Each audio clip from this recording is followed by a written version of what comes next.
মনোযোগ দিয়ে শুনো। এই প্রসঙ্গে আমি একটা ঘটনা আপনাদেরকে শোনাই। সালমান ফারসি রাদিয়াল্লাহু তাআলা আনহু আমার নবী দয়ার নবীর একজন প্রসিদ্ধ সাহাবী, একজন বয়স্ক সাহাবী। নবীর সাহাবীদের ভিতরে এত লম্বা হায়াত কেউ পায় নাই, 350 বছর হায়াত পেয়েছেন। সেই সালমান ফারসি রাদিয়াল্লাহু তাআলা আনহু জন্ম হলো পারস্যে। পারস্যের গভর্নরের একমাত্র সন্তান তিনি। ধনী পরিবারের একজন ছেলে। টাকা পয়সা আরাম আয়েশ কোনো দিক দিয়ে কোনো কমতি নাই, কোনো কিছুর অভাব তিনি টের পান না। বাবার একমাত্র সন্তান, দেখতে শুনতে বড় সুন্দর সুঠাম। আদর করে বাবা পাশেই রাখে, চোখের আড়াল হতে দেয় না। বাবা সব সময় কাছেই রাখে। সালমান ফারসি রাদিয়াল্লাহু তাআলা আনহুকে বাবা কাছে রাখে, চোখের আড়াল হতে দেয় না। এত মায়া। ভাইরা বন্ধুরা, সালমান ফারসি পারস্যে যার জন্ম, বাবা হলো মূর্তি পূজারী, অগ্নি পূজারী। অগ্নি পূজারী বাবা হলো সূর্যের পূজারী।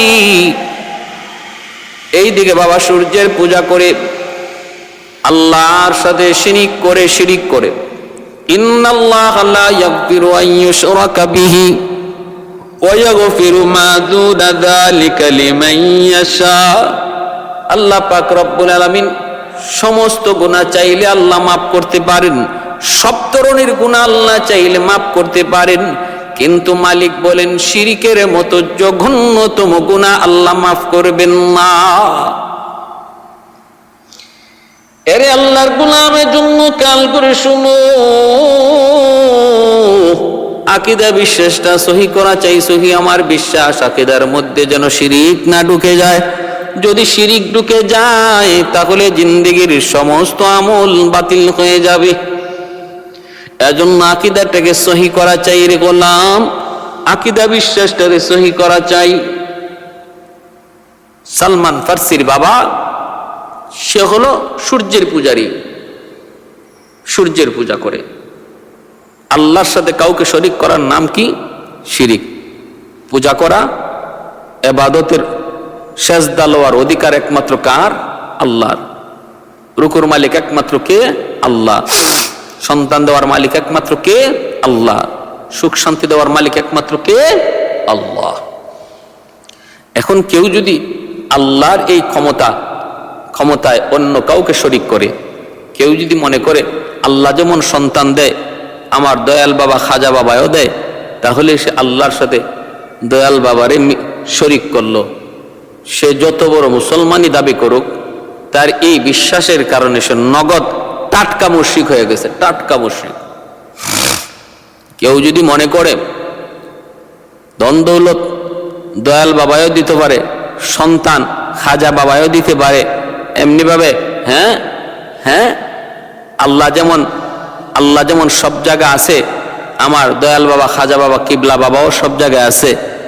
আল্লাহ যেমন সব কথা সব জায়গা থেকে শুনে, এরকম ভাবে অমুকেও শুনে তমুকেও শুনে।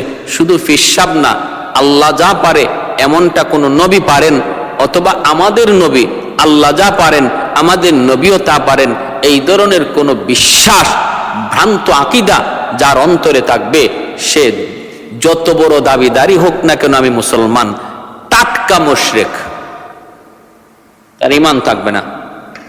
আর আল্লাহ বলেন ওয়া মান ইউশরিক, যে ব্যক্তি আল্লাহর সাথে শিরিক করলো তার জন্য আল্লাহ জান্নাত হারাম করে দিয়েছেন। জান্নাত হারাম। যে আল্লাহর সাথে শিরিক করবে তার জন্য আল্লাহ জান্নাত হারাম ঘোষণা করেছেন। এজন্য সতর্ক থাকা চাই। আমলের মধ্যে আমার কিছু কমতি থাকতে পারে, কিন্তু সাবধান, শিরিকের মতো কোনো আকীদা, কোনো বিশ্বাস যেন আমার অন্তরে না থাকে। হকপন্থী উলামায়ে কেরামের সোহবতে থাকা চাই। এর থেকে যদি বাঁচতে হয় তাহলে হক্কানি উলামায়ে কেরামের সোহবতে, তাদের পরামর্শ চলা চাই, তাদের কাছাকাছি থাকা চাই। তাহলেই দুশ্মন, কাফের, শয়তান যতই চেষ্টা করবে আমার ঈমান, দৌলতে ঈমানকে ডাকাতি করার, শিরিক অন্তরে ঢুকায় দেওয়ার, যদি উলামায়ে কেরামের সোহবত আমার সাথে থাকে, আমি যদি তাদের সোহবতে থাকি তাহলে শয়তানি সাহসটা করবে না। এজন্যই তো লোকমান হাকিম বলেছে, ইয়া বুনাইয়া, ও বুনাইয়া আলাইকুম বিমাজালাসাতিল উলামা, ইয়া বুনাইয়া আলাইকা বিমাজালাসাতিল উলামা ওয়া ইস্তিমাই কালামিল হুকামা ফাইন্নাল্লাহা তাআলা ইউহয়িল কলবাল মাইয়িতা বিনুরিল হিকমা কামা ইউহয়িল আরদাল মাইতাতা বিওয়াবিনিল মাতার। লোকমান হাকিম এত বড় একজন প্রজ্ঞা, এত বড় একজন জ্ঞানী হয়ে তিনি তার সন্তানকে বলতেছেন, বাবা সর্বদা উলামায়ে কেরামের সোহবতে থাকবা, তাদের কথা শুনবা, তাদের কথা মতো চলবা, কারণ তাদের কথার দ্বারা ইমানের মধ্যে জীবন, ইমানের মধ্যে স্পিরিট তৈরি হয়, মরা ইমান জিন্দা হয়। উলামায়ে কেরামের পাশে থাকলে, তাদের কথা শুনলে মৃত ইমান জিন্দা হয়। ভাইরা বন্ধুরা, জন্য বলতেছিলাম, হকপন্থী উলামায়ে কেরামের সাথে যদি আমরা সঙ্গ দিই, তাদের সাথে চলি, তাহলে দেখবেন দৌলতে ইমান ডাকাতি করার মতো দুঃসাহস ইবলিস করবে না। ভাইরা বন্ধুরা, বলতেছিলাম সালমান ফার্সির বাবা, সে একজন অগ্নি পূজারী। সালমান ফার্সি আস্তে আস্তে বড় হইতেছেন, ছোট্ট বালক, দেখতে বড় সুন্দর, জ্ঞান বুদ্ধি গরিমা অনেক বেশি, খাবার দাবার কোনো কিছুতে কোনো অভাব নাই, কাপড় চোপড়ে কোনো অভাব নাই, মেধার বিকাশ ঘটল। বাবা বড় আদর করে, মায়া করে, এলাকার মানুষেরও বড় আদর করে, মায়া করে। গভর্নরের একমাত্র সন্তান, অভাব কি জিনিস টের পান নাই, অভাব কি জিনিস টের পান নাই, কষ্ট কি জিনিস তিনি টের পান নাই। আদরে আদরে তিনি বড় হইলেন। একদিন সালমান ফার্সি তিনি বড় হয়েছেন, একটু বাল্যকাল, গভীর চিন্তার ভিতরে পড়ে গেলেন। আমার আব্বা সূর্যের পূজা করে, কিন্তু সূর্য তো দেখা যায় এক সময় আকাশে ডুবে যায়, সূর্য সারাক্ষণ আকাশে থাকে না। এত বড় বিশাল আকাশটা কে বানাইল? এত বড় বিশাল আকাশটা কে বানাইল? এত বড় বিশাল জমিন কে বানাইল? হ্যাঁ, আমাকে কে বানাইল? এই ধরনের বিভিন্ন প্রশ্ন সালমান ফার্সির অন্তরের মধ্যে, মনের ভিতরে জাগতে শুরু করলো। এবার তিনি তার মনকে জিজ্ঞেস করলেন, রে মন, বলতো দেখি, আসমান কে বানাইছে? জবাব দে। জমিন কে বানাইছে? জবাব দে। মনে কোনো জবাব দেয় না। সালমান ফার্সি বড় চিন্তায় পড়ে গেলেন, তাহলে এগুলা বানাইলো কে? এত বড় আকাশ যে বানাইছে, বানানওয়ালাকে আমার চিনতে হবে, তার দর্শন আমাকে লাভ করতে হবে, তারে আমার পাইতে হবে। বাবার কাছে বলতেছে, আব্বা, ও বাবা, একটা প্রশ্ন করবো গো বাবা, তুমি জবাব দিবানি? গভর্নর বলতেছে, বাবা তুমি আমার কলিজার টুকরা সন্তান, কি বলতে চাও তুমি বলো, আমি দেখব। কই বাবা বলো তো দেখি, আসমান কে বানাইছে? সালমান ফার্সির প্রশ্ন শুনে বাবা অবাক হয়ে গেল। ডাক দিয়ে কয়, বাবা তুই এমন কথা কেন বলিস? আরে আসমান কে বানাইছে, এই দিয়ে তোর কি হবে? সালমান ফার্সি বালক গুলো বলতেছে, না বাবা, আমার জানতে মন চায়, আসমান আল্লাহ কেমনে বানাইছে, একটু আমাকে বলো। এইবার যখন বারবার পিরাপিরি করে সালমান ফার্সি জবাব দেয় না, সালমান ফার্সির প্রশ্নের জবাব বাবা দিতে পারে না। কয়, না, এমন প্রশ্ন করবি না। আরেকদিন আইসা ছেলে কয়, আব্বা আজকে আমাকে বলো, জমিন কে বানাইছে? আমাকে বানানেওয়ালা পাইতেই হবে, আমি ওই বানানেওয়ালাকে চিনবো, তার কাছে যাব, তারে দেখবো। বাবা কয়, রে বাবা তুই কি পাগল হয়ে গেলি নাকি? এগুলা নিয়ে তুই এত চিন্তা করিস কেন? এত চিন্তা কেন করো? দেখো না তোমার বাবা এত চিন্তা ফিকির করে না, সূর্যের পূজা করে, তুমিও করো। কয়, না, আমি এমনটা পারবো না বাবা, আমাকে একটু জানতে হবে, আসমান, এত বড় আসমান কে বানাইলো? বানানেওয়ালা সারা তো আসমান এমনি হইতে পারে না, জমিন তো বানানেওয়ালা সারা হইতে পারে না। আপনারা কি মনে করেন আসমান কি এমনি হইছে না একজন বানানেওয়ালা আছে? জমিন কি এমনি হইছে না বানানেওয়ালা আছে? এজন্য এর ভাইয়ের জন্য খেয়াল করে শুনো, আবু হানিফা রাহমাতুল্লাহ আলাইহির সাথে এক নাস্তিক একদিন ঝগড়া করলো। ঝগড়া করে বলতেছে আসমান এমনি এমনি হইছে, জমিন এমনি এমনি হইছে, এইবার দুজনের বিচার হবে, দুজনের মধ্যে তর্ক বিতর্ক হবে বাদশার দরবারে। আগামীকাল সকাল 10টায় ওই নাস্তিক হাজির হয়ে গেল। আবু হানিফা রাহমাতুল্লাহ আলাইহি তিনি যাইতে দেরি করতেছেন, বেশ কিছুক্ষণ দেরি কইরা তিনি রাজদরবারে যেয়ে বসলেন। এইবার ওই নাস্তিক কয়, বাদশা যাব না, আমাদের তর্ক বিতর্ক, আমাদের প্রতিযোগিতা, আমাদের বিতর্ক হবে পরে, আগে আপনি জিজ্ঞেস করেন সে এত দেরি করলো কেন, কারণ কি? আবু হানিফা রাহমাতুল্লাহ আলাইহি তিনি বলতেছেন, জাহাপনা আমি আগে বলিনি, আমার কেন দেরি হয়েছে বলে। কেন? কয় আমি নদীর ঘাটে আসলাম, নদী পার হওয়ার জন্য এসে দেখি নদীতে কোনো নৌকা নাই, কেমনে পার হব, কেমন করে আমি নদী পার হব? হঠাৎ করে দেখি নদীর পারে একটা গাছ, গাছটা মাটিতে পড়ে গেল, তারপরে গাছটাকে অটোমেটিক চিরলো, অটোমেটিক গাছ থেকে তক্তা হয়ে গেল, কাঠের তক্তা, ওই কাঠের তক্তাগুলি অটোমেটিক আবার নৌকা হয়ে গেল। ওই নৌকা মাঝি ছাড়া আমার কাছে আসলো, আমি নৌকার পিঠে বসলাম, তারপরে মাঝি ছাড়া নৌকা আমারে নদীর ওই পারে পৌঁছায় দিল। এত কিছু করতে সময় লেগে গেল, এজন্য একটু দেরি হয়ে গেছে, মাপ চাই, মাপ চাই। নাস্তিকের মাথা নষ্ট হয়ে গেছে। নাস্তিক এইবার ডাক দিয়ে বলতেছে, জাহাপনা ওর সাথে আমার বিতর্ক পরে হবে, আগে এখানেই সমাধান হয়ে যাক। বিতর্কের কি প্রয়োজন, যুক্তির কি প্রয়োজন? তার কথা শুনছেন নি, সে কি কইতেছে, তার মাথা ঠিক আছে নি? বাদশাহ কয়, আবু হানিফা কি বলতেছো, মাথা তোমার ঠিক আছে নি বলে কেন?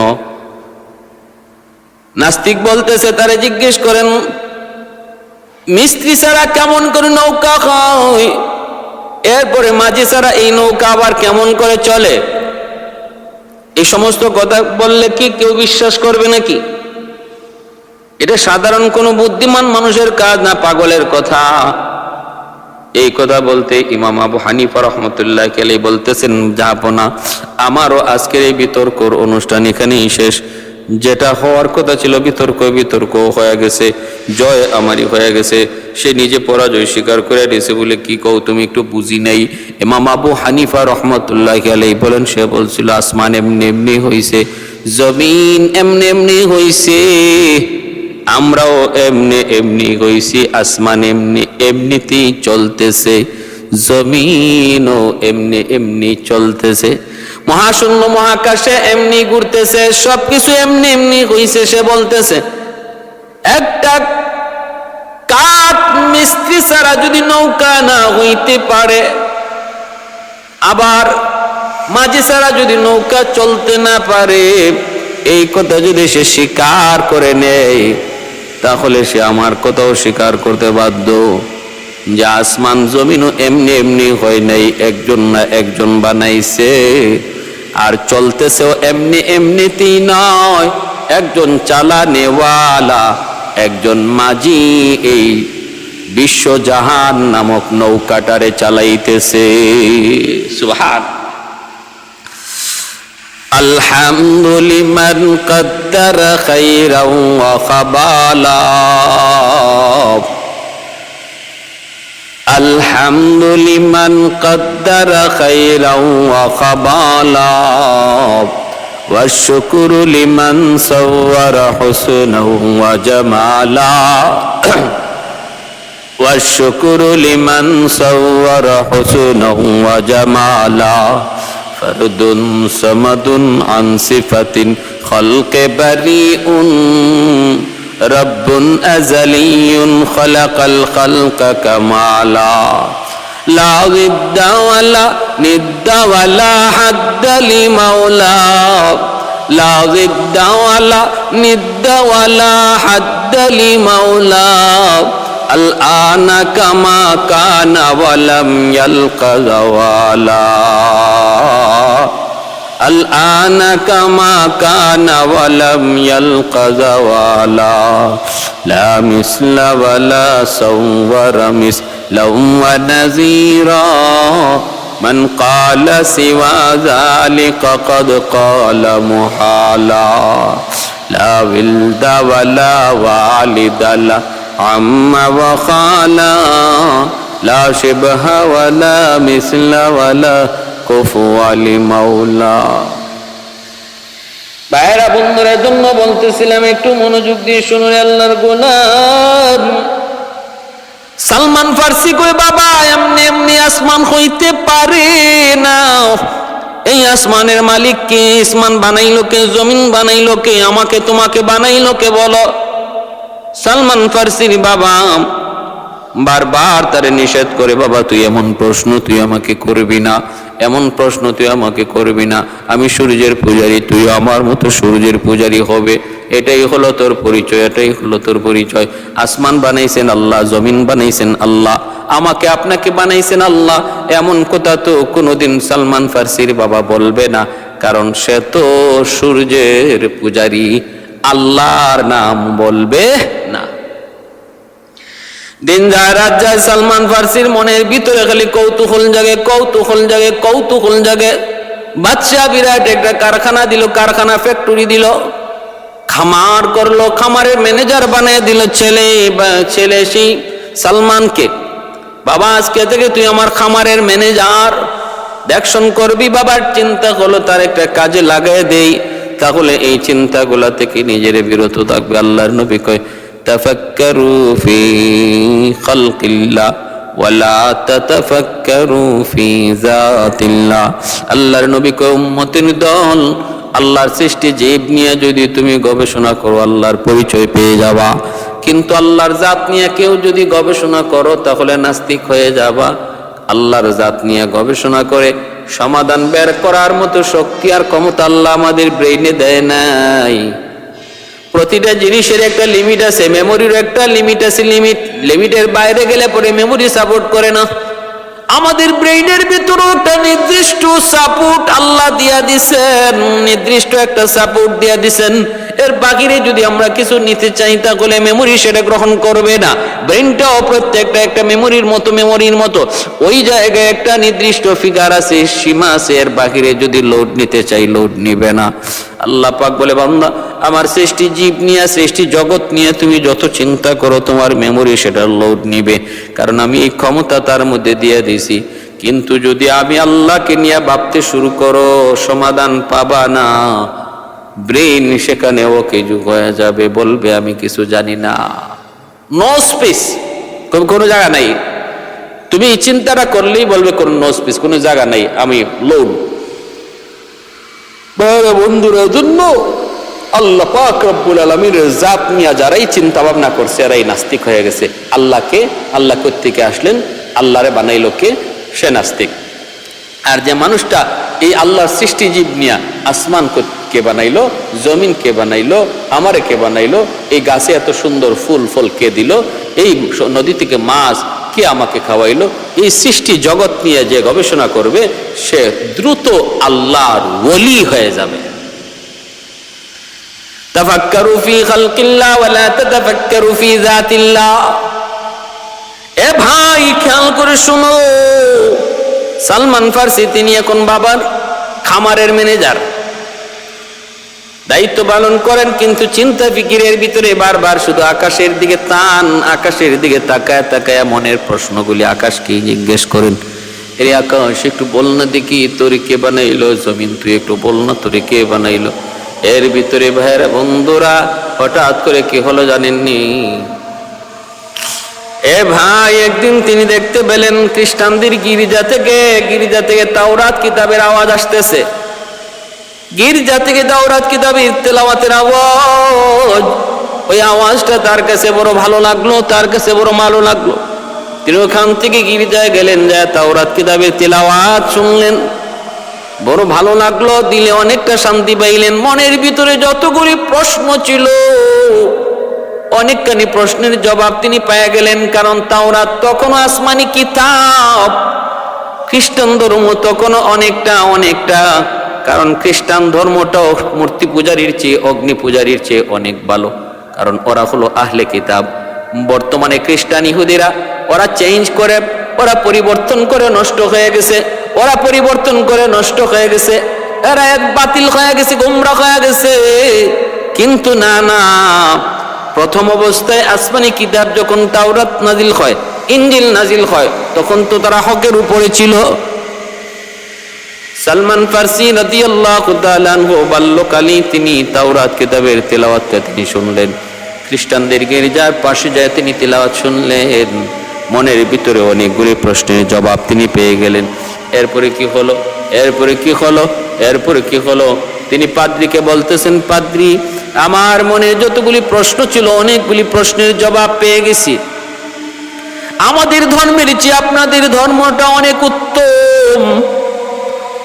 আমাদের ধর্ম যে ওই সূর্যের পূজা, মূর্তির পূজা, আগুনের পূজা, এর চেয়ে আপনাদের ধর্মটা অনেক ভালো।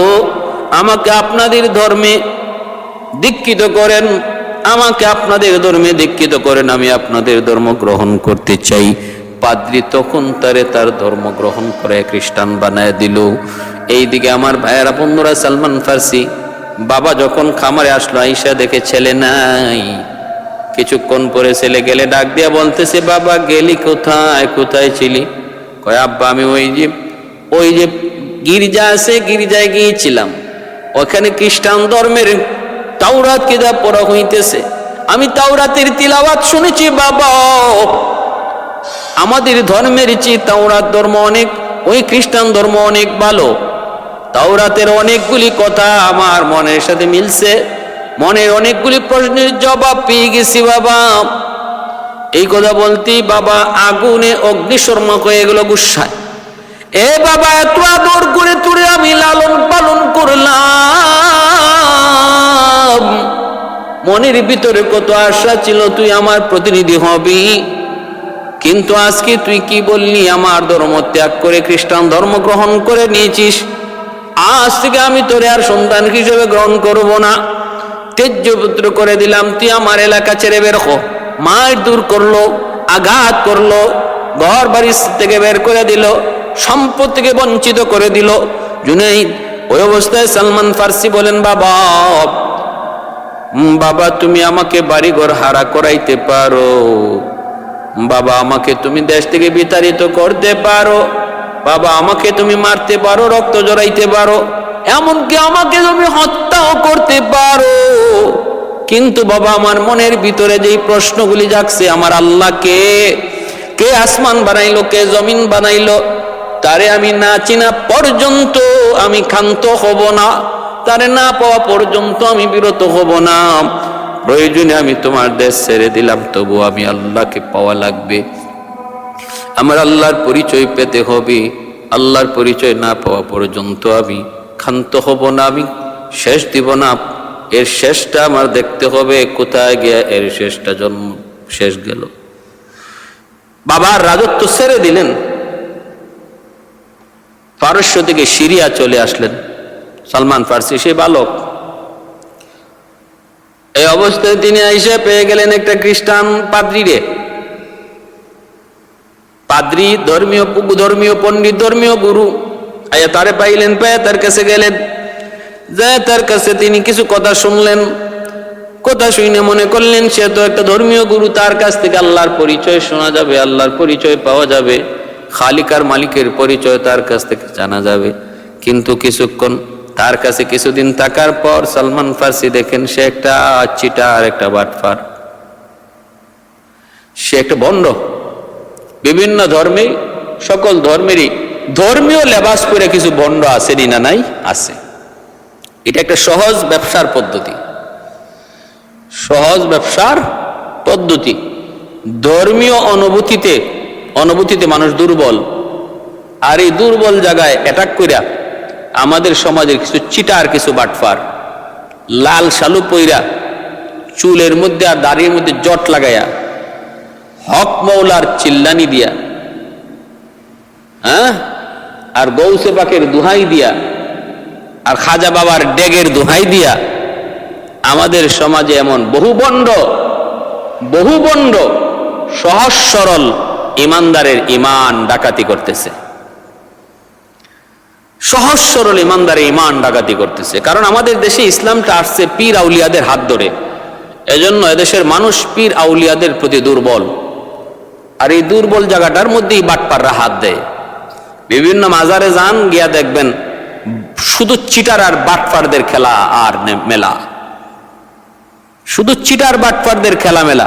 বিভিন্ন মাজারে গিয়া দেখেন, শাহজালাল মাজারে যান, বাইজিদ বুস্তামির মাজারে যান, চিটাং যান, অভাব নেই। কিন্তু সাধারণ একজন মুসলমান যার মধ্যে কোরআন হাদিসের জ্ঞান নাই, সে তো সহজে বুঝতে পারে না। সালমান ফার্সি তিনি খ্রিস্টান ধর্ম গ্রহণ করছেন, তাও তিনি বলতেছেন আমার ধর্ম থেকে খ্রিস্টান ধর্ম অনেক ভালো, এজন্য খ্রিস্টান ধর্ম গ্রহণ করছেন। ওই খ্রিস্টান ধর্মের এক পাদ্রীর সাথে দেখা, ভাবলেন তার কাছ থেকে দেখি আমি আল্লাহরে পাই কিনা, আল্লাহকে পাওয়ার কোনো পথ পাই কিনা। 2 দিন থাকার পরে দেখেন সে একটা পুরা চিটা আর একটা বাটফার। খালি মানুষের টাকা কেমনে যোগাইব, মানুষের টাকা কেমনে খাইব, এই চিন্তার মধ্যে। সমাজে এমন কিছু পীর ফকির আছে দেখবেন, মুরিদের কাছ থেকে খালি নেওয়ার তালে আছে, নেওয়ার তালে।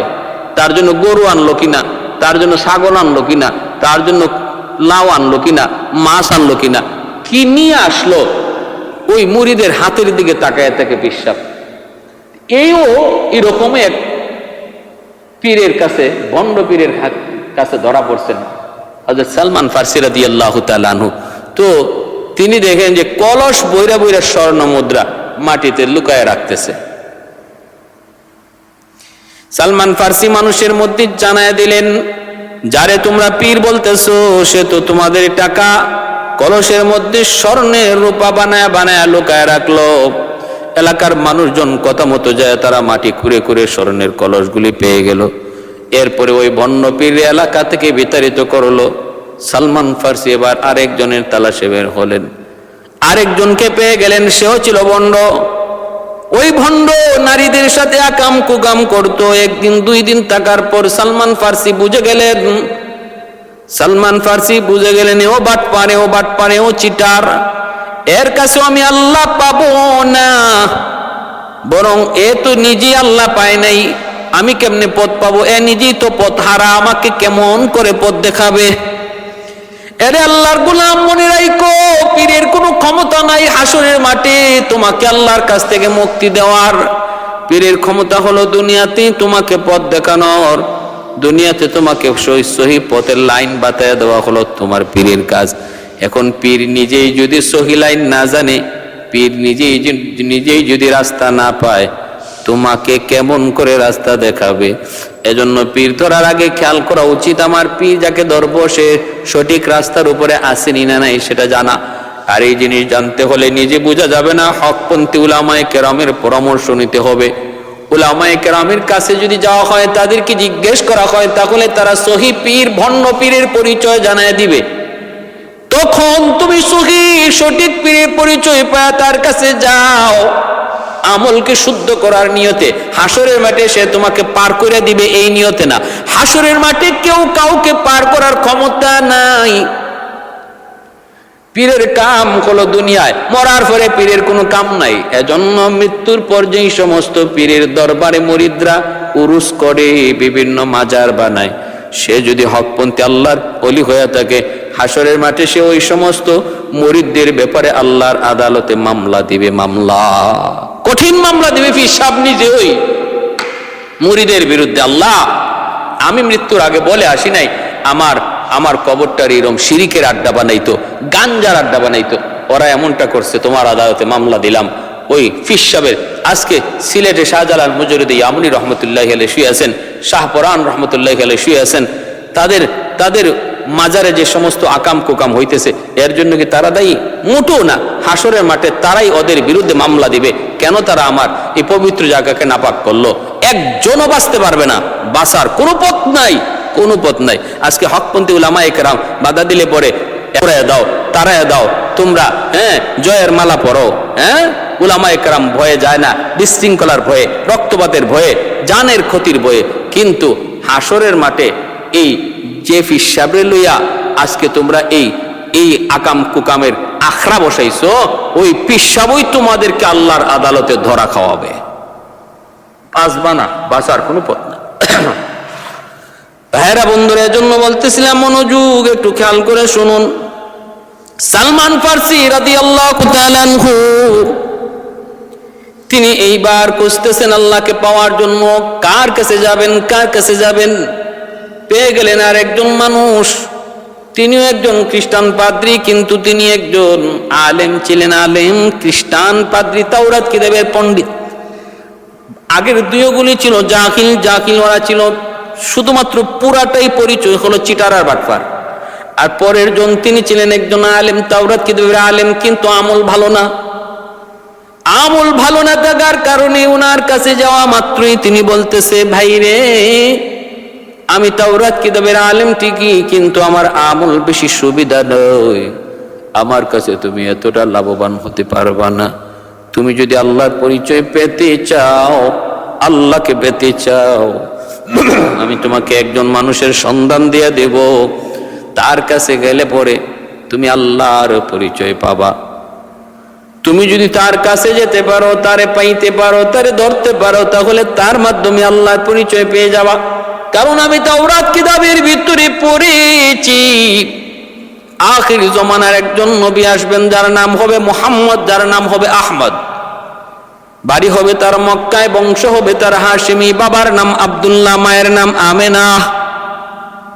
তিনি হবেন আখিরি জমানার নবী।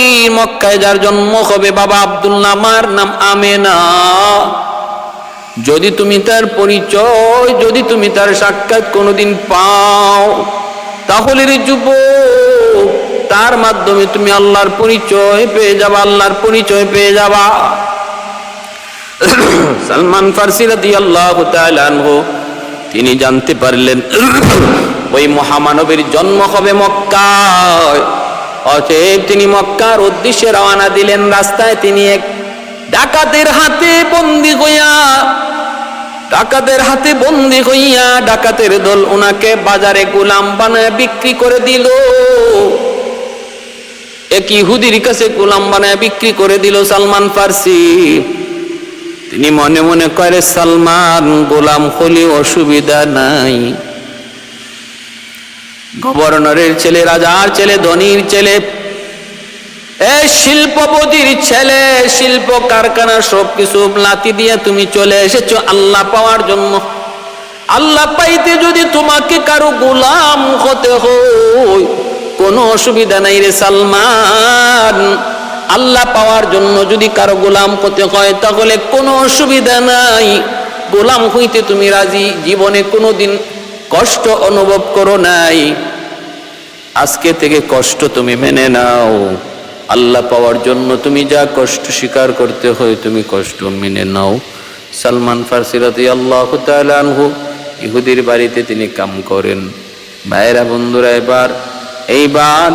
এইবার ও ভাই সালমান ফারসি রাদিয়াল্লাহু তাআলা আনহু, ওই যে ভাইরা, বন্ধুরা, মক্কা মদিনার কাছে ইহুদি বসতি, ওই ইহুদি বসতিতে তিনি কাম করেন, ইহুদি মালিকের কাম করেন। খেজুর বাগানে পানি দেন, খেজুর বাগান পরিচর্যা করেন। সালমান ফারসি রাদিয়াল্লাহু তাআলা আনহু খেজুর বাগান পরিচর্যা করেন। ওই অবস্থায় একদিন তিনি খেজুরের গাছের উপর থেকে একটা আওয়াজ শুনতে পেলেন। তার মালিককে তার এক বন্ধু আইসা ডাক দিয়া কয়, দোস্ত শুনছনি, আমরা যে তাওরাত কিতাবের মধ্যে পেয়েছিলাম আখিরি জমানার নবী হবেন মুহাম্মদুর রাসূলুল্লাহ, আখিরি জমানার নবীর নাম হবে মুহাম্মদ, তার বাবার নাম হবে আব্দুল্লাহ, মায়ের নাম হবে আমেনা। তিনি তো মক্কায় জন্ম নিয়ে নিছেন, আব্দুল্লাহর বেটা হয়েছে, আব্দুল্লাহর বেটা নাম রাখা হয়েছে মুহাম্মদ। এই আওয়াজটা যেই মাত্র সালমান ফারসির কানের মধ্যে ঢুকলো, সাথে সাথে তার হৃদয়ে নাড়া দিয়ে উঠলো, হায় আমি কি শুনলাম! আমাকে তো সিরিয়ার ওই যে খ্রিস্টান পাদ্রী আমাকে বইলা দিছিল, তার নাম হবে মুহাম্মদ, বাবার নাম হবে আব্দুল্লাহ, মায়ের নাম হবে আমিনা। নিচে নাইমা বলতেছে, ভাইজান তুমি কি বলেছো? মুহাম্মদ কে বলে? মুহাম্মদ আখিরি জমানার নবী হবে, আমাদের তাওরাতে এসেছে। বাবার নাম কি বললা? কয় আব্দুল্লাহ। মায়ের নাম তুমি কি বলেছো? কয় আমিনা। সালমান ফারসির দিলের মধ্যে এমন এক আনন্দ, হায় আমি যেই মুহাম্মদুর রাসূলুল্লাহর তালাশে বের হয়েছি, যেই মোহাম্মদ বালকের বাবার নাম হবে আব্দুল্লাহ, মায়ের নাম হবে আমেনা, যার তালাশে আমি আজকে গোলাম, আমি আজকে শিল্পপতি থেকে ফকির। আজ বাবা হারাইলাম, মা সারলাম, বাবা সারলাম, রাজত্ব ছেড়ে দিলাম, সিংহাসন ছেড়ে দিলাম, সেই মহামানবের সন্ধান হয়তো আমি পেয়ে গেছি। আল্লাহ তুমি আমার মনের ইচ্ছা হয়তো পূরণ করবা, আমার মনের ইচ্ছা তুমি পূরণ করে নিবা। সালমান ফারসি রাদিয়াল্লাহু তাআলা আনহু এইবার তিনি মনের মধ্যে বড় আশা নিয়ে বসে আছেন। শুনতে পেলেন তার বাড়ি হবে মক্কায়, তার বংশের নাম হবে হাশিমি। সালমান ফারসি মালিকের কাছ থেকে অনুমতি না নিয়ে তিনি মক্কায় চলে আসলেন। আর ওই ইহুদি পণ্ডিত তারে জানাই দিছিল, তুমি যদি তারে পাও তাহলে 3টা পরীক্ষা করবা, তিনি শেষ নবী কিনা এর জন্য 3টা পরীক্ষাই তোমাকে যথেষ্ট করে দিবে। 1 নাম্বার হলো তিনি কখনো সদকা খাবেন না, সদকা তিনি কখনো খাবেন না। 2 নাম্বার হলো তিনি হাদিয়া গ্রহণ করবেন, হাদিয়া গ্রহণ করবেন। 3 নাম্বার হলো তার পিঠের মধ্যে মোহরে নবুয়ত থাকবে, মোহরে নবুয়ত। এই 3টা জিনিস যদি তুমি পাও তাহলে নিশ্চিন্তে মনে করবা তিনি নবী, আখেরি নবী, তিনি আখেরি নবী। সালমান ফারসি শুনতে পেলেন মক্কায় আব্দুল্লাহর বেটা মুহাম্মদ জন্ম নিয়েছে। বড় আনন্দ, মনের মধ্যে বড় খুশি। দিন যায় রাত যায়, দিন যায় রাত যায়, একে একে 40টা বছর কেটে গেল। আমার নবীর উপরে নবুয়ত আল্লাহ পাক দান করলেন। 40 বছর বয়সে নবী হলেন। আওয়াজ আসলো সালমান ফারসির কাছে, আব্দুল্লাহর বেটা মুহাম্মদ তিনি তো নবী দাবি করেন, নবুয়তি পেয়েছেন। এই আওয়াজটা মাত্রই সালমান মনে মনে সিদ্ধান্ত নিলেন, আর তাকার সুযোগ আমার নাই, এখনই আমি আল্লাহর সেই মহামানব, আল্লাহর সেই গোলামের কাছে আমার এখনই যাইতে হবে। সালমান ফারসি রওনা দিয়ে দিলেন।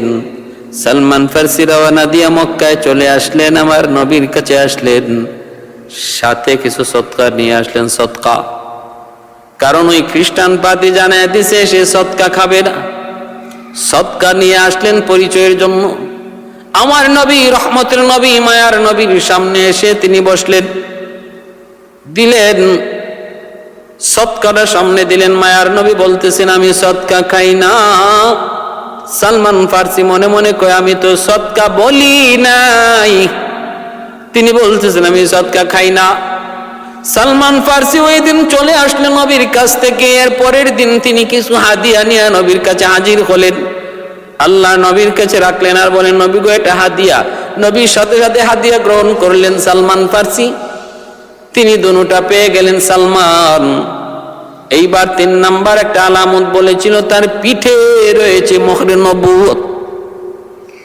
এই পিঠের মোহরে নবুয়ত কেমন করে সালমান তিনি দেখবেন, কেমন করে দেখবেন? এটা তো দেখা সম্ভব না। নবীকে কেমন করে বলবেন নবী গো আপনি কাপড়টা উঠান, আমি আপনার পিঠে মোহরে নবুয়ত দেখতে চাই? এই কথা সালমান কেমন করে বলবেন, কেমন করে বলবেন? আল্লাহর নবী সালমান ফারসি এই চিন্তা চেতনা, সালমান ফারসির মনের কথা আল্লাহ তার নবীকে জানায় দিছেন।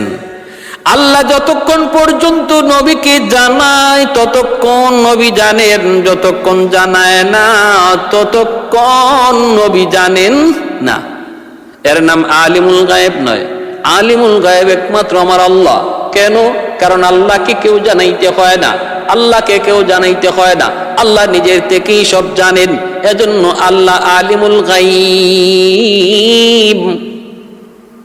ভাইরা বন্ধুরা, এজন্য বলতেছিলাম আল্লাহর নবী, রহমতের নবী বলেন সালমান বুঝেছি আমার মোহরে নবুয়ত দেখতে মন চাই। ঠিক আছে নেও, আমি তোমাকে আমার মোহরে নবুয়ত দেখায় দিলাম। সালমান ফারসি যখন মোহরে নবুয়ত দেখার জন্য নবীর পিছনে গেলেন, নবী পিঠটা একটু কাপড় সরায় দিলেন। সালমান ফারসি রাদিয়াল্লাহু তাআলা আনহু বলেন আমি দেখলাম নবীর পিঠে মোহরে নবুয়ত সূর্যের আলোর মতো চমকাইতেছে। সুবহানাল্লাহ। আমার নবীর পিঠের মধ্যে মোহরে নবুয়ত এরকম চটক দিতেছে, চটক। हाजी को जबे जाने मदीने की जमी तक, हाजी को जबे जाने मदीने की जमी तक, जाना मैं यही नक्श कदम मांग रहा हो। हाजी को जबे जाने मदीने की जमी तक, हाजी को जबे जाने मदीने की जमी तक, जाना मैं यही नक्श कदम मांग रहा हूँ, जाना मैं यही नक्श कदम मांग रहा हूँ। दौलत न कोई जाहू खुश मांग रहा हूँ, मैं साये दीवार हरम मांग रहा हूँ, मैं साये दीवार हरम मांग रहा हूँ। আল্লাহর নবী রহমতের নবী বলেন, রে সালমান নেও, তুমি দেখতে চাও বুঝি দেখে নাও। আমার নবী রহমতের নবীর চেয়ে অনেক বয়সে বেশি হলেন সালমান ফার্সি। সালমান ফার্সি মুসলমান হয়েছেন 120 বছর বয়সে। আল্লাহর নবীর কাছে যখন তিনটা আলামত তিনি পেয়ে গেলেন, সাথে সাথে নবীকে বলতেছেন, নবী গো আমাকে কালেমা পড়ে মুসলমান বানায় দেন। আল্লাহর নবী কালেমা পড়ে মুসলমান বানায় দিলেন। এরপরই সালমান চললেন ইহুদি মালিকের কাছে। মালিকের কাছ থেকে বিদায় নেওয়া লাগবে।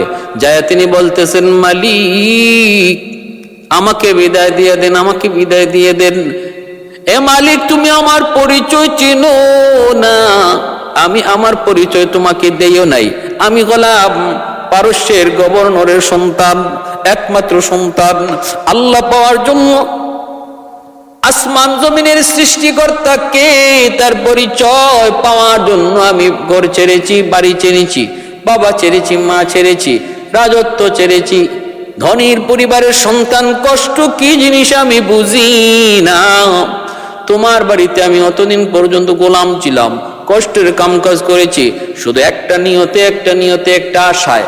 কারণ আমি জেনেছিলাম একজন মানুষের মাধ্যমে আল্লাহর পরিচয় পাওয়া যাবে, আল্লাহর পরিচয় পাওয়া যাবে। তিনি কে?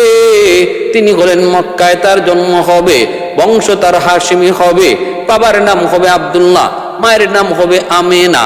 সদকা তিনি খাবেন না, হাদিয়া তিনি গ্রহণ করবেন। পিঠের মধ্যে থাকবে তার মহরের নবুয়ত। আমি আজকে ওই লোকের সন্ধান পেয়ে গেছি। তিনি আর কেউ নন, তিনি হলেন নবী মুহাম্মদুর রাসূলুল্লাহ।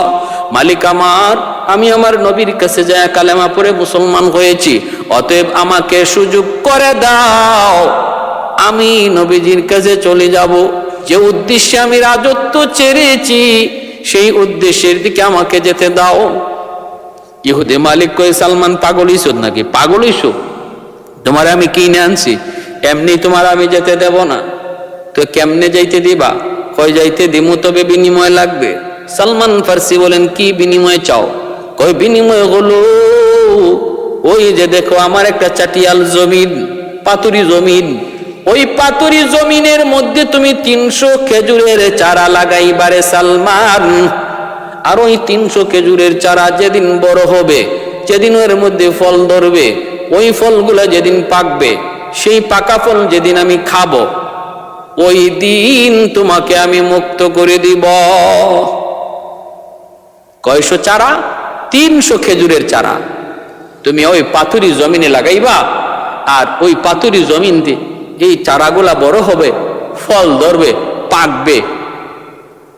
যেদিন পাকা ফল আমি খাবো, ওই দিন তোমাকে মুক্ত করব। সালমান ফার্সি রাদিয়াল্লাহু তাআলা আনহু হতাশ হয়ে গেলেন, হতাশ। এক হলো এই পাতুরি জমিন, এই পাতুরি জমিনের মধ্যে চারা গাছ জন্মাবেই না, মাটি নেই, খালি পাথর। 2 নম্বর হলো চারা যদি জন্মায়, ওই চারা বড় হবে, ওই চারা বড় হইয়া ফল ধরবে, সেই ফল পাকবে। একটা খেজুরের চারা থেকে চারাটা বড় হইয়া খেজুর ধরা এবং পাকা পর্যন্ত মিনিমাম সময় লাগে 15 বৎসর। 15 বৎসরের আগে খেজুর গাছে খেজুর আসে না, পাকা ফল খাওয়া যায় না। সালমান ফার্সি কই, তাহলে তো আমি অন্তত মিনিমাম 15 বৎসর পিছনে চলে গেলাম। কেমন করে সম্ভব, আমি কেমন করে নিজেরে বুঝাবো, কেমন করে আমি নিজেরে মানাবো?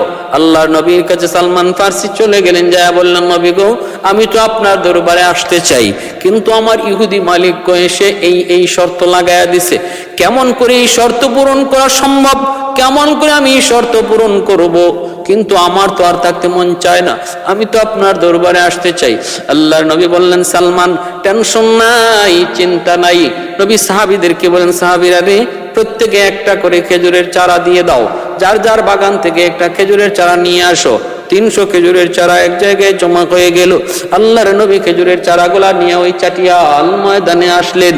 আয়েশা নবী বললেন, সালমান, তুমি গর্ত করো, গর্ত করো। আর সাহাবীদেরকেও নবী বলেন, তোমরাও গর্ত করো, গর্ত করে চারা লাগাও। চারা লাগাই আল্লাহর নবী নিজে পানি দিতেছেন। হযরত ওমর ফারুক রাদিয়াল্লাহু তাআলা আনহুকে নবী বলেন, ওমর, আমার সাথে চারাতে পানি দাও। নবী পানি দিতেছেন, ওমরও পানি দিতেছেন।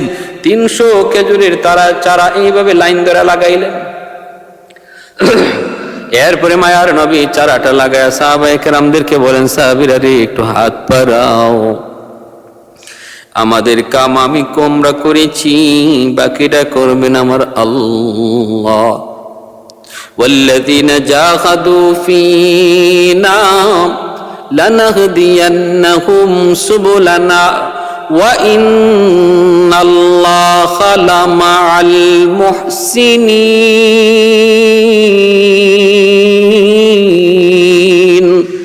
আল্লাহ বলেন, আমাকে পাওয়ার জন্য যারা সামনের দিকে আগায়, চেষ্টা করে, তদবির করে, আমি আল্লাহ আমাকে পাওয়ার যতগুলি রাস্তা আছে সবগুলি আসান করে দেই, সবগুলি তার জন্য আমি আসান করে দিই, আসান। ভাইরা বন্ধুরা, এজন্য সালমান ফার্সি রাদিয়াল্লাহু তাআলা আনহু তিনি চেষ্টা করলেন, আর আল্লাহ পাক রাস্তা আসান করে দিলেন। আস-সায়ু মিন্নি ওয়াল ইতমামু মিনাল্লাহ। আমার আপনার কাম হলো চেষ্টা করা, গন্তব্যে পৌঁছায় দেওয়া কার কাম? আল্লাহর কাম। গন্তব্যে পৌঁছায় দেওয়া কার কাম? আল্লাহর কাম। এজন্য ভাইরা বন্ধুরা, আল্লাহ পাওয়ার জন্য তুমি যদি এক কদম আগাও, হাদিসে কুদসি, মান তাকাররাবা ইলাইয়া শিবরান তাকাররাবতু ইলাইহি যিরা ওয়া মান তাকাররাবা ইলাইয়া মাশিয়ান তাকাররাবতু ইলাইহি হারওয়ালা। হাদিসে কুদসি, আল্লাহ পাক রব্বুল আলামিনের ভাষা। আল্লাহ বলেন, কেউ যদি এক কদম আমাকে পাওয়ার জন্য আগায়, আমি আল্লাহ তার দিকে 2 কদম অগ্রসর হই। কেউ যদি আমার দিকে পায়ে হেঁটে আগায়, আমি আল্লাহ তার দিকে দৌড়ায় যাই রহমতের কুলে নেওয়ার জন্য। এজন্য ভাইয়েরা, আল্লাহকে পাওয়া এত সহজ, আল্লাহকে পাওয়া এত সহজ, আল্লাহকে খুশি করা এত সহজ। দুনিয়ার মানুষকে খুশি করা এত সহজ নয়, আল্লাহকে খুশি করা যত সহজ, মানুষকে খুশি করা এত সহজ নয়। কারণ আল্লাহ বলেন, আমাকে খুশি করার জন্য যে এক কদম আগায়, আমি তার দিকে 2 কদম আগাই। আমাকে খুশি করার জন্য যে পায়ে হেঁটে আয়, আমি তার দিকে দৌড়া যাই। সুবহানাল্লাহ। সালমান ফার্সি রাদিয়াল্লাহু তাআলা আনহু ওই চাটিয়াল ময়দানে তার মালিকের কথায় আল্লাহর নবী 300 খেজুরের চারা লাগাইলেন। 300 খেজুরের চারা লাগায় মায়ার নবী খেজুরের চারাতে পানি দিলেন। পানি দিয়ে নবী বলছে, সাহাবীরা একটু হাত উঠাও, মুনাজাত করো, আল্লাহর কাছে মুনাজাত করো। আল্লাহর কাছে নবী মুনাজাত করেন, কান্দেন আর বলেন, মালিক, আমার যদ্দুর ক্ষমতা ছিল আমি করলাম, বাকিটা করার দায়িত্ব তুমি মাওলার। আমাদের যদ্দুর সাধ্য ছিল আমরা করেছি। আস-সা'য়ু মিন্নি ওয়াল ইতমামু মিনাল্লাহ। আমাদের সাধ্য মতো আমরা চেষ্টা করেছি, বাকিটা তুমি মাওলার কাম। আল্লাহ তুমি পরিপূর্ণ করে দাও, আল্লাহ তুমি পরিপূর্ণ করে দাও। এই বইলা সালমান ফার্সি রাদিয়াল্লাহু তাআলা আনহু আল্লাহর নবীকে নিয়া, সাহাবায়ে কেরামকে নিয়ে মুনাজাত কইরা, মুনাজাত শেষ দিয়া যখন তাকাইলেন, তাকায়া দেখেন ছোট্ট ছোট্ট খেজুরের চারা গাছ, ওই চারাটা মুনাজাত করা অবস্থায় 2 হাত বড় হয়ে গেছে। সুবহানাল্লাহ। এই ক্ষমতা আল্লাহর আসেনি না নাই? ক্ষমতা আল্লাহর আসেনি না নাই? 100% আল্লাহর আছে, বিন্দু পরিমাণ কোনো সন্দেহ কাদিরে কুদরত দারি বর কামাল, কাদিরে কুদরত দারি বর কামাল, আনতা রব্বি আনতা হাসবি যুল জালাল, আনতা রব্বি আনতা হাসবি যুল জালাল। আল্লাহু আকবার। কিছুদিনের ভিতরে, ওই বেশি দিন লাগে নাই, 15 দিনের ভিতরে এই খেজুরের চারাগুলা বড় হইয়া খেজুর দইরা খেজুর পাকলো, আর ওই পাকা খেজুর গুলাতে আইসা পাখি আইসা জমা করলো। আল্লাহর নবী তার মালিককে বললেন, সালমান যাও তোমার মালিককে যায় বলো সেজন্য তার খেজুর গাছের পাকা খেজুর খায়। ওই পাকা খেজুর দেখা মালিক সালমান ফার্সিকে আজাদ করার আগে নিজে কালেমা পড়ে মুসলমান হয়ে গেল। সুবহানাল্লাহ। ইয়া রাসূলুল্লাহ, আপনার হাতে এত বরকত, আজ আমি সেই নবী কি চিনলাম না, যে সত্য নবী, এত বড় সত্য নবী, যার হাত লাগা হাতের মধ্যে আল্লাহ এত বরকত দিয়েছে, যার দ্বারা অন্ধকার সমাজ আলোকিত সমাজ হয়েছে, যার দ্বারা অন্ধকার মানুষগুলো আলোকিত মানুষ হয়েছে, যার দ্বারা মানুষ খালিক আর মালিককে চিনেছে। এজন্য আল্লাহ বলে, লাকাদ মান্নাল্লাহু আলাল মুমিনিন ইয বাআসা ফীকুম রাসূলাম মিনহুম। আল্লাহ পাক রব্বুল আলামিন বলে, আমার নবীকে তোমাদের মাঝে পাঠানোই ছিল, তোমাদের কাছে আমার দেওয়া সবচেয়ে বড় নিয়ামত, সবচেয়ে বড় নিয়ামত আমার নবীকে তোমাদের কাছে পাঠানো। নবীর দ্বারা আমরা আল্লাহকে পেয়েছি, আল্লাহর পরিচয় পেয়েছি। আমার নবী আসার কারণে, নবী আমাদেরকে বলার কারণে আমরা আল্লাহকে পাওয়ার রাস্তা জেনেছি। নতুবা আমরা অন্ধকারই থেকে যেতাম, জাহিলি যুগই থেকে যেত, জাহিলি মানুষগুলা তাহারা জাহিলি থেকে যেত। আল্লাহ আমাদের সবাইকে নবী আর নবীর সাহাবায়ে কেরামের আদর্শ মতো চলার, তাদের মতো জীবন গঠন করার তৌফিক আল্লাহ আমাদের সবাইকে দান করুন। ওয়া আখির দাওয়ানা আনিল হামদুলিল্লাহি রাব্বিল আলামিন।